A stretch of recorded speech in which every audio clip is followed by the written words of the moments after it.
Nandito kami ngayon sa Iya Grande, guys. Good morning. Kakain kami na Gelatin. Hindi, ano to, Pudding yung tawag din. Pudding. pero sa atin, ano to? Leche Yema. Ay, leche plan. Leche plan to sa atin. Sa Argentina daw, kanina sabi ng babae, sa Argentina, lumakad siya. Ano din to? Plan naman sa kanila. Sa atin may leche. Pinura yung plan natin. Magbe-beach kami. So, magbe-beach muna.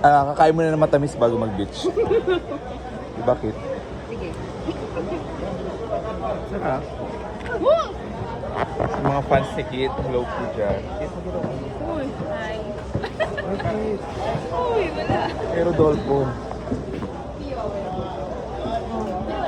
Bye guys!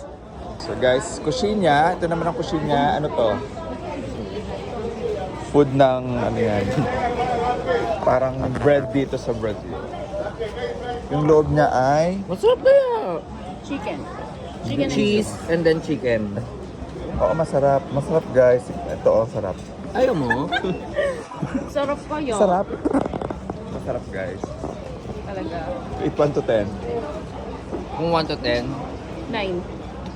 ako 9 sa akin yun. 9. Patatas siya eh, no?